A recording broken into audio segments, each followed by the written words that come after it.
how to play ukulele, strumming tips. You watched my beginning strumming video. I talked about bending your wrist as you learn how to strum, and we were strumming with our thumb. And to go into a little more detail, when you bend your wrist towards your thumb side, this is called radial deviation, because this bone in your forearm is called the radius. It's on the thumb side. Radial deviation, ulnar deviation. That's when you bend your wrist towards your pinky side, because the second bone in your forearm is called the ulna. So radial deviation, ulnar deviation. Now can you rotate your wrist as if you're opening a door, right? Grab the doorknob and rotate. Cool. This is called supination, that's palm up. Pronation is palm down. So we rotate our wrist. Now when you strum, the goal is to do both. We're going to rotate and deviate. Cool. And what it looks like is almost like you're shaking water off your hand, like this. You're shaking water off your fingers. Okay, because I'm bending my wrist and supinating, and then I'm bending my wrist and pronating. Cool. So it's like this. If you relax your wrist, it's like you're shaking off water. Why this is important? Because if you only deviate, let's say I'm strumming with my thumb, the range that I get is about this far. Okay, not very much. Here to here. Is that 3 inches? If I rotate my wrist too, let's watch my thumb.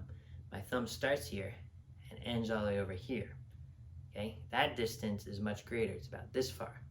So with a greater strumming range, right, I can get greater power, I can get greater speed, I can get greater control, and all things that we want to have when you are playing. Okay, so let's give an example of a fast play, fast strum that's not too powerful, you know, medium power, right? So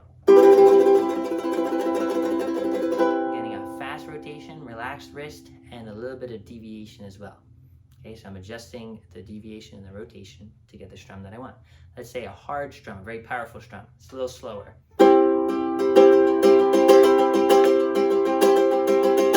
I'm using the full range of the strum so that I can really dig into the strings. Cool? Now, it's not using your elbow and your shoulder like you would for a bigger instrument. Ukulele is small. We just have to move our wrists. That's rotating and deviating to do that. Let's say a gentle strum with our thumb.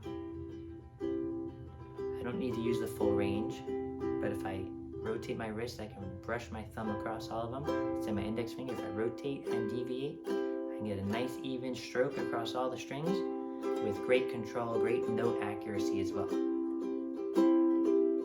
Cool? So if you are rotating your wrist and deviating properly, practice those techniques while playing the ukulele. Of course, relax your wrist like you're shaking off water. It's a good warm-up, just shake your wrist. Then you will be able to control your power, your speed, and your string accuracy. If you like the video, please subscribe to my YouTube channel. Comment what you'd like me to teach you in the comment section, and check out my Patreon page where I give you access to exclusive ukulele content. Thanks so much.